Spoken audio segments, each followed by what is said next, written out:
Morning sir. Good morning बेटा। Good evening.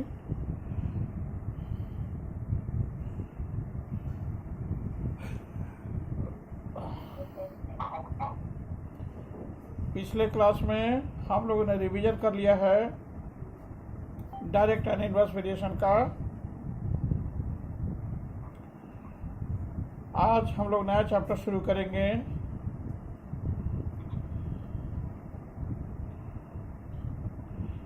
Exponent and radicals में किसी बच्चे को कहीं कुछ डाउट्स है? Hello, no sir.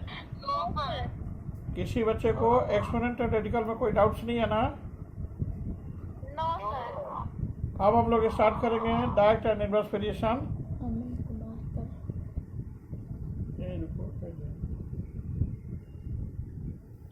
स्टार्ट करें। Yes sir. ठीक, देखो बेटा, डायरेक्ट एंड इनवर्स वेरिएशन जानने से पहले हम लोग जानना चाहेंगे कि व्हाट इज वेरिएशन। वेरिएशन क्या है? If the values of two quantities are related in such a way that a change in one results in a corresponding change in the other, the two quantities are said to be in variation. दो quantity का value इससे related है कि अगर एक का value change हो गया तो दूसरे का भी वैल्यू चेंज हो गया, एक का वैल्यू बढ़ गया तो दूसरे का वैल्यू घट गया, एक का वैल्यू घट गया तो दूसरे का वैल्यू बढ़ गया। इस तरह के चेंजिंग को कहते हैं वेरिएशन। ये दो तरह का वेरिएशन हम लोग देखेंगे। There are two types of variation. First one is direct variation and second one is inverse variation.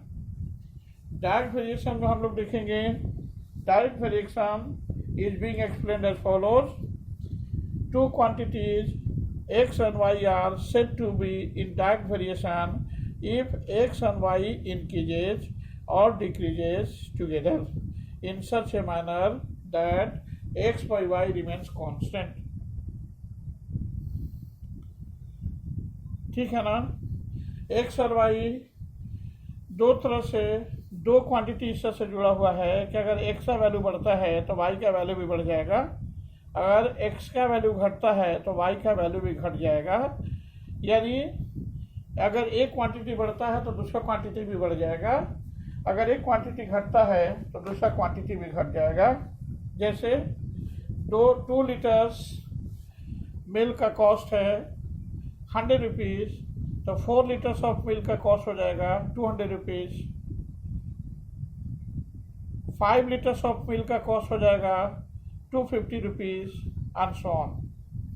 दूसरा एग्जाम्पल देखिए। ये पहला एग्जाम्पल में आपने देखा कि क्वांटिटी ऑफ मिल्क बढ़ गया तो कॉस्ट भी बढ़ गया। अगर 2 लीटर्स का कॉस्ट है ₹100 तो 1 लीटर का कॉस्ट हो जाएगा 50। क्वांटिटी अगर मिल्क का घट गया तो कॉस्ट भी घट गया। इस तरह के वेरिएशन को हम लोग कहते हैं डायरेक्ट वेरिएशन। दूसरा एग्जाम्पल देखिए। 2 litres of milk is consume by 4 members of a family, hence 3 litres of milk is consume by 2 liters of milk is consumed by 4 members of family, then 3 liters of milk is being consumed by 6 members of family। 2 litre milk consume होता है 4 members यानी 4 लोगों के through, तो 3 litre कितने लोगों के through होगा बेटा? 6 लोगों के थ्रू कंज्यूम हो जाएगा ना? या क्वांटिटी ऑफ मिल्क बढ़ा तो नंबर ऑफ पर्सन्स भी बढ़ गए, क्वांटिटी ऑफ मिल्क कम होगा तो नंबर ऑफ पर्सन्स भी कम हो जाएंगे। ठीक है ना? यानी 2 लीटर मिल्क कंज्यूम करते हैं 4 लोग, तो 1 लीटर मिल्क कितने लोग कंज्यूम करेंगे? 2 लोग। तो क्वांटिटी ऑफ मिल्क कम हो गया तो नंबर ऑफ पर्सन भी कम हो गया। वही 3 लीटर्स ऑफ मिल्क होगा, कंज्यूम करने की बात होगी तो कितने लोग हो जाएंगे? 6 लोग हो जाएंगे। यानी क्वांटिटी ऑफ मिल्क बढ़ा तो नंबर ऑफ पर्सन भी बढ़ गए। इस तरह के वेरिएशन को, ठीक है ना, आने यानी एक क्वांटिटी बढ़ता है तो दूसरा क्वांटिटी भी बढ़ गया, एक क्वांटिटी घटता है तो दूसरा क्वांटिटी भी घट गया। Such types of variation is called direct variation. अब हम लोग यहाँ देखेंगे, लिखने जा रहे हैं, सारे बच्चे इसको नोट करेंगे. Two quantities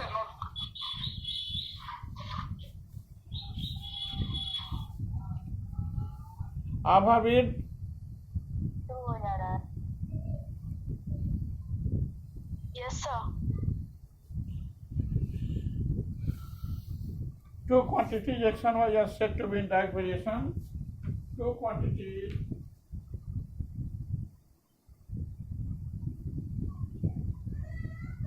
x and y are said to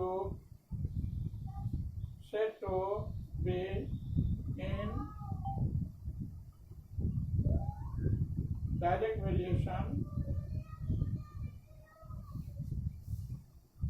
if x and y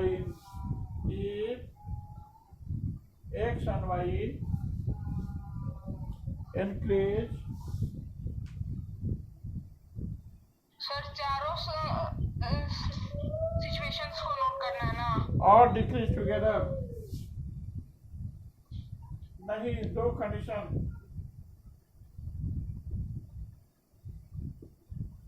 increase or decrease together in such a way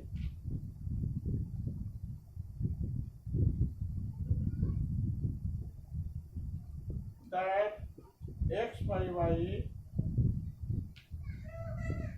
remains constant. That is, x is directly proportional to y, or x is equal to k into y. Therefore, k is equal to x by y. This k is called variation constant.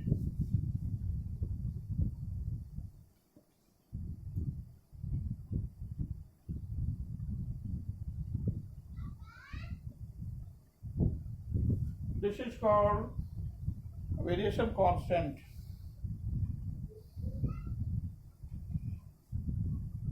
एक question set कर रहे हैं, इसको देखेंगे हम लोग. Find P and Q in the following table. Question है इस तरह से, find P and Q in the following table.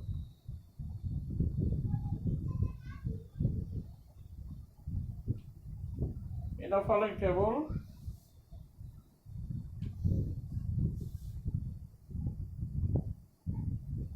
this is x, that is y, 5 8, p 32, and q. इससे से डाटा दिया हुआ बेटा. Finally, you have to evaluate the value of P and Q. Since the given data is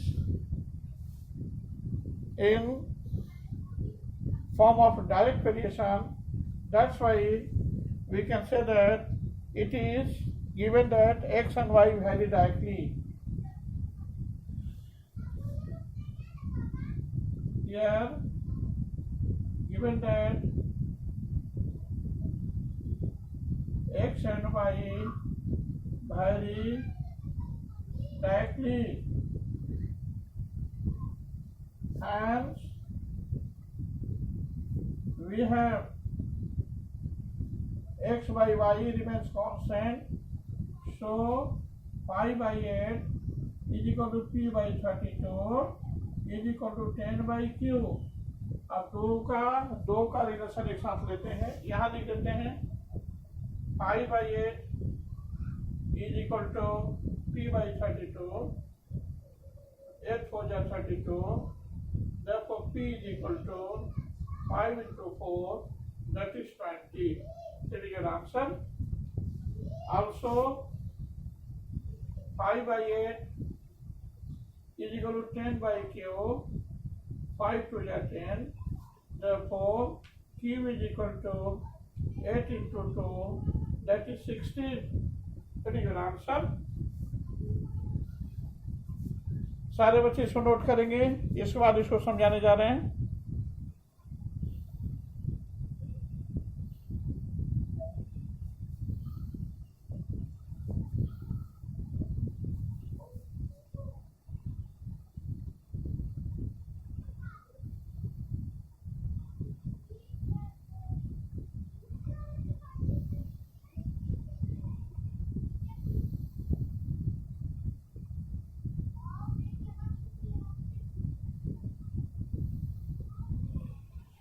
सारे बच्चों को समझ में आया है या नहीं?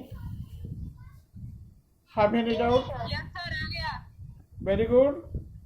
देखिए बेटा, according to definition, if x and y are two quantities, then in direct variation x is directly proportional to y.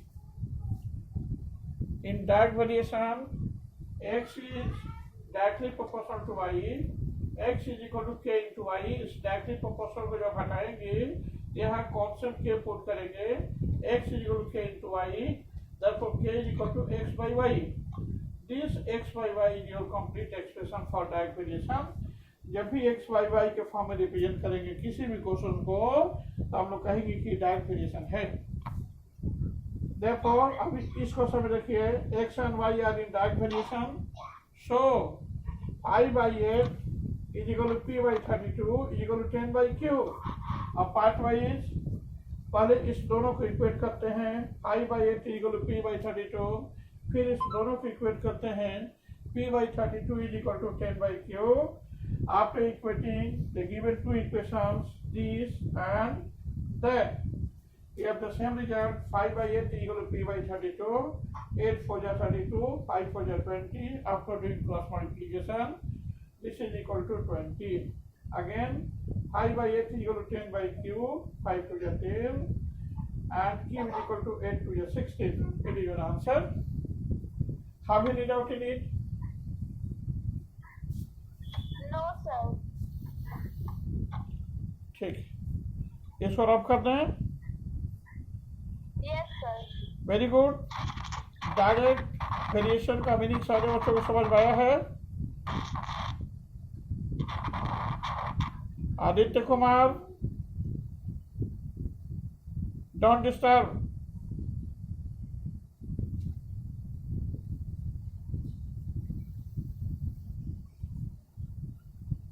सारे बच्चों को डायरेक्ट वेरिएशन समझ में आया है या नहीं? एक बार फिर से बताऊं। यस सर आया है। ठीक है, वेरी गुड। सारे बच्चे इसको नोट कर लीजिए। इसके बाद आते हैं इनवर्स वेरिएशन पर। ये हुआ direct variation, second one is inverse variation. अब जस्ट इनवर्स वेरिएशन को भी मूव करेंगे, यानी पढ़ाएंगे, इसके बाद ही क्वेश्चंस पढ़ाएंगे। अभी डायरेक्ट वेरिएशन का एक क्वेश्चन हमने सेट करके बताया कि डायरेक्ट वेरिएशन का क्वेश्चन हम लोग किस तरह से सॉल्व करेंगे। अभी जस्ट एक क्वेश्चन हमने बताया है, सारे बच्चे इसको नोट कर लीजिए।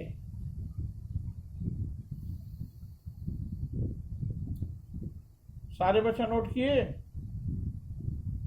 Yes sir. Yes sir. ठीक है, इसको रब कर दें। Yes sir. Okay,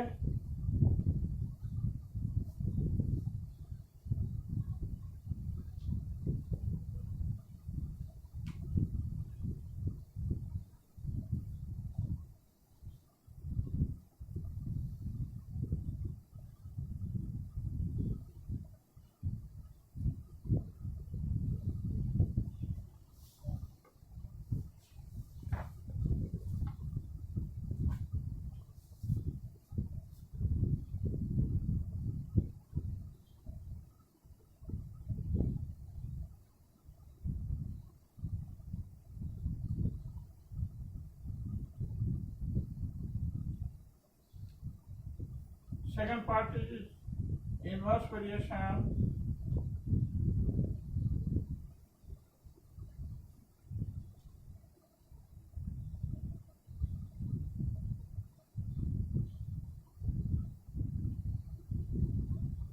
Inverse variation.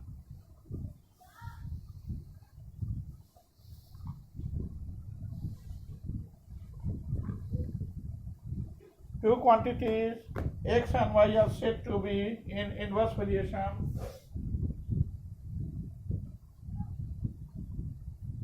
Two quantities x and y are said to be in inverse variation.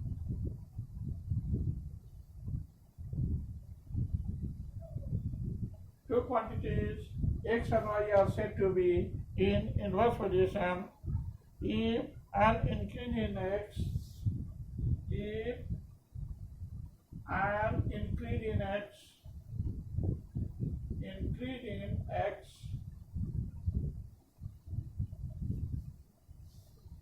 causes sir ये नहीं है decrease in y और corresponding decrease in y, corresponding लिख देंगे तो ज़्यादा अच्छा रहेगा। corresponding decrease in y, corresponding, इसके बाद लिखेंगे decrease बेटा, corresponding decrease in y and vice versa means its reverse is also right। इसका मीनिंग हुआ that is in inverse variation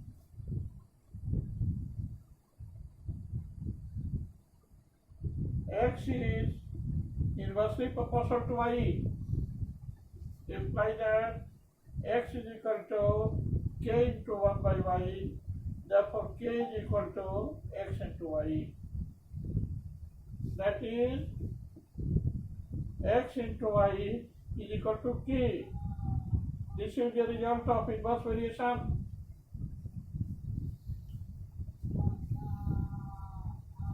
This is your result of inverse variation.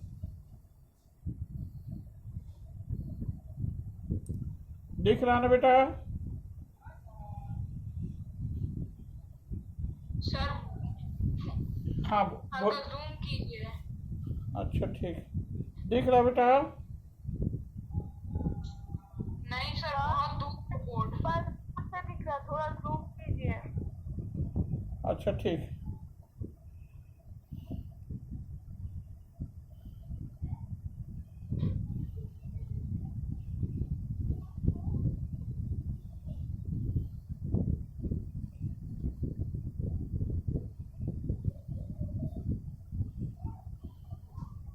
Sir हल्का minimise कीजिए।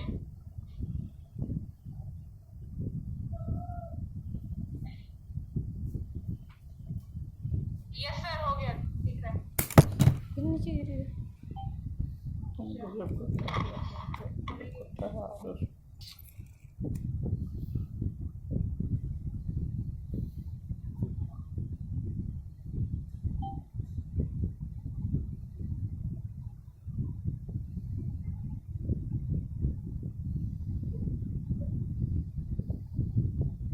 हो गया।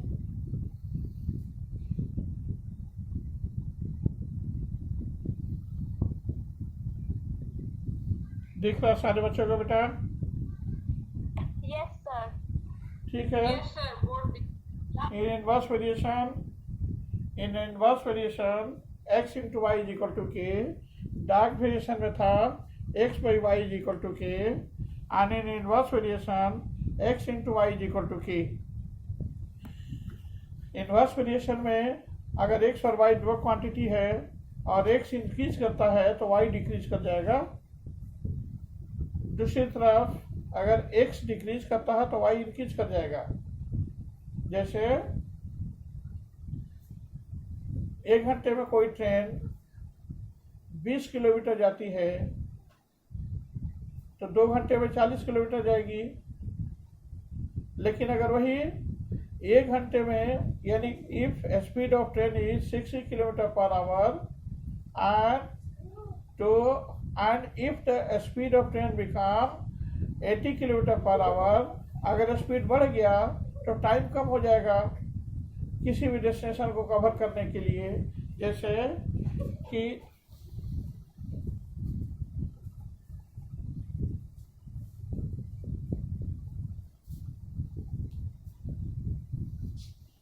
सर बोर्ड पे समझाइए। हाँ देखिए, तो ए एंड बी यहाँ से यहाँ तक 200 किलोमीटर है बेटा। मान लिया कोई ट्रेन जाती है 60 किलोमीटर के स्पीड से।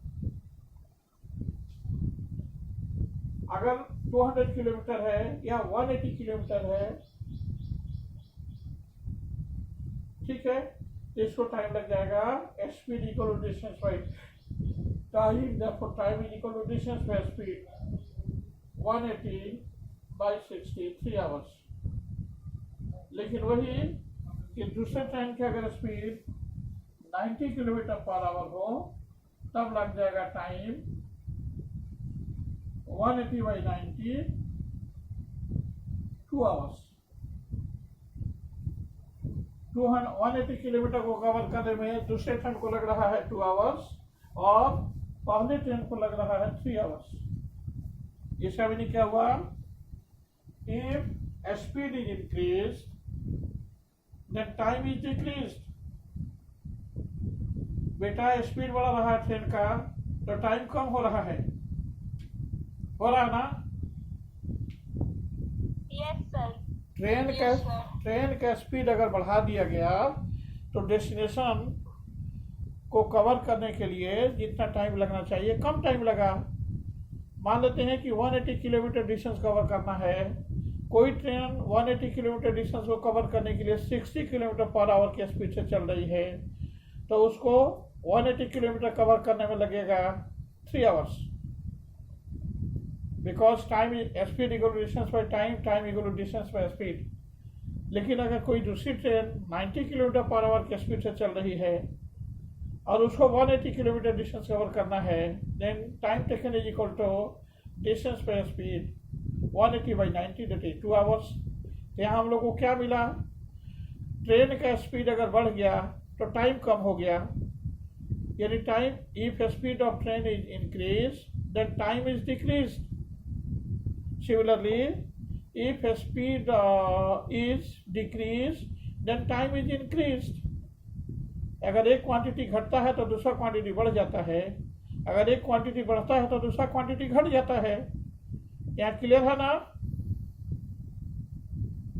Yes sir. सच टाइप सारे बच्चों को समझ में आ रही है कि नहीं? Yes sir. एक छोटा सा एग्जाम्पल लीजिए. Yes sir. एक छोटा सा एग्जाम्पल लो बेटा. एक काम को करने में 10 लेबर को 2 दिन लगता है. ठीक है, तो उसी काम करने के लिए अगर 20 लेबर लगा दिया जाए तो हाफ डे में हो जाएगा ना? हाफ डे में सर. अरे भाई, सोचने वाली बात है कि एक दिन में 10 लेबर मिलकर किसी एक काम को फिनिश करता है, वन वर्क. हाँ सर. अगर 20 आदमी लग जाए तो एक दिन में नहीं करके वो आधा दिन में ही कर देगा ना? Yes sir. Yes sir. दिन छोड़ो, यस सर. दिन आप छोड़िए, टाइम का आवर में देखिए. एक काम को 10 लेबर 2 घंटे में करता है. किसी काम को 10 लेबर 2 घंटे में करता है. अगर नंबर ऑफ लेबर्स इंक्रीज करके 20 हो जाए तो काम कितने देर में फिनिश हो जाएगा? 1 घंटे में हो जाएगा ना? 1 घंटा सर. 1 घंटे में सर. Yes sir. तो बहुत सिंपल सी बात है कि नंबर ऑफ लेबर्स बढ़ गए तो टाइम कम हो गया. नंबर ऑफ लेबर्स कम हो गया तो टाइम बढ़ गया. है ना सी बात? नंबर ऑफ लेबर बढ़ गए तो टाइम कम हो गया, घट गया. नंबर ऑफ लेबर्स कम हो गया तो टाइम बढ़ गया. ओके, यानी एक क्वांटिटी बढ़ता है, सुनिए, एक क्वांटिटी बढ़ता है तो दूसरा क्वांटिटी घट जाता है.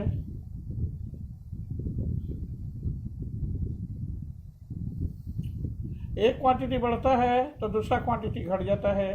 एक क्वांटिटी घटता है तो दूसरा क्वांटिटी बढ़ जाता है. यानी एक दूसरे का उल्टा है. हमने वाइस वर्सा लिखा है. वाइस वर्सा का मतलब होता है कि इसका रिवर्स भी यानी इसका उल्टा भी सही है. Okay, mathematical expression for inverse variation is k is equal to x into Y. 2 तरह का वेरिएशन हम लोग को पढ़ना है, डायरेक्ट एंड इनवर्स वेरिएशन. अब हम लोग क्वेश्चन पर आए. Yes sir. ठीक, इसको रब कर दे बेटा. Yes sir. सारे बच्चे को डायरेक्ट एंड इनवर्स वेरिएशन का मीनिंग समझ में आया है या नहीं? Yes, sir. आया बेटा? Yes, sir. Yes, sir. Yes.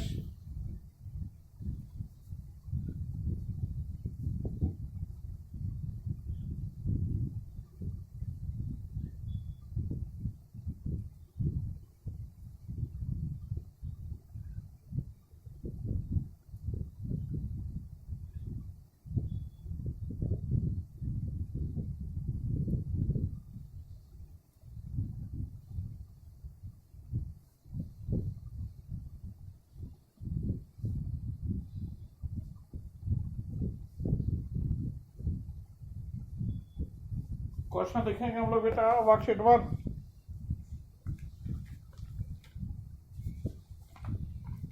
Question का सिलेक्शन कीजिए, कौन सा क्वेश्चन सॉल्व कर दें वर्कशीट 1।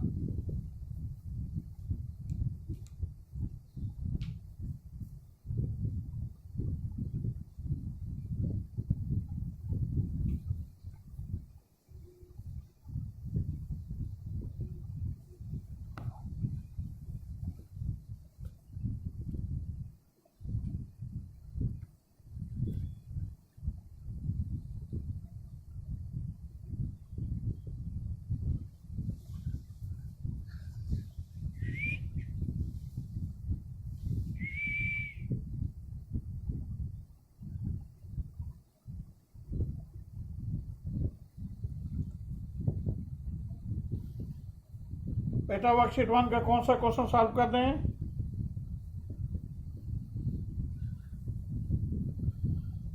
हेलो,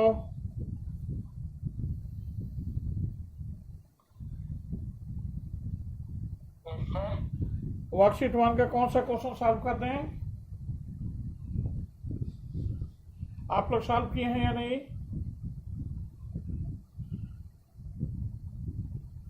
हेलो,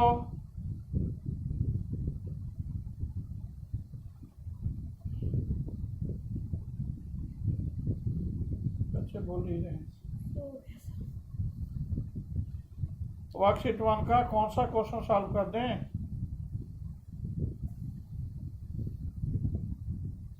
Sir, 1 का 2. 1 का 2 देखिए, worksheet 1 2।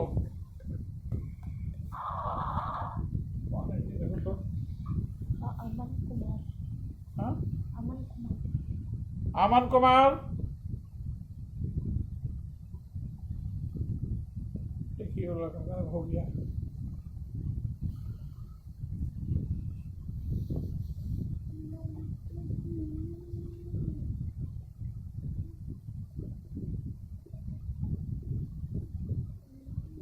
We have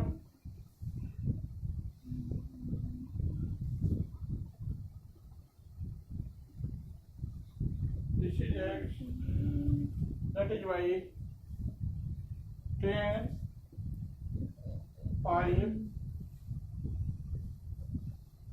10, fill in the blanks, 30, fill in the blanks, then 46, fill in the blank. सबसे पहले this one since x and y are in direct variation and we have, suppose that this is x, then 10 by 5 is equal to x by 10, 5 to the 10, therefore x is equal to 20, 10 to the 20, this one become equal to 20. Suppose that this is y, then we have the same result, again 20 by 10 is equal to 30 by y, 10 to the 20, 15 to the 30. Therefore, y is equal to 15. This one become equal to 15. Also, 30 by 15 is equal to 46 by z. Suppose that this is your date. 15 to the 30, 23 to the 46. Therefore, z is equal to 23. That is your answer. This must be equal to 23. On the basis of this way, all of you become able to solve all questions related with Dirac variation by using the result x by y is equal to constant, where x and y are two quantities. देखिए direct variation का question है, इसलिए हम लोगों ने यहाँ put कर दिया है 10/5 is equal to x by 10. इसलिए डायरेक्ट वेरिएशन में x by y is equal to constant होता है, where x and y are two quantities or two different quantities. Okay सारे बच्चे क्वेश्चन था सर, क्या बेटा? सर एक क्वेश्चन था हाँ बोलिए परसेंट वन पे। बोलिए. सर क्वेश्चन नंबर बता दीजिए। हाँ बेटा, अब तो टाइम ओवर हो गया. आप इस क्वेश्चन को मुझे तो स्नैप पे भेज दीजिएगा सर। क्या बेटा स्नैप होमवर्क को भेज देंगे. Hello hello hello yes sir. बेटा जो क्वेश्चन पूछ रहा है बच्चा, उसका आंसर हम स्नैप, क्वेश्चन नंबर 8 भेज दीजिएगा, स्नैप होगा भेज दीजिएगा। हाँ स्नैप होमवर्क को भेज देंगे. कौन सा क्वेश्चन है? Sir 7 sir. Question number 7 worksheet 1. Yes sir. हाँ ठीक है, 7 का आंसर भेज देंगे स्नैप होमवर्क पर, सारे बच्चे देखेंगे. ओके ओके सर 8 भेज दीजिए, क्वेश्चन नंबर 8। अच्छा ठीक है.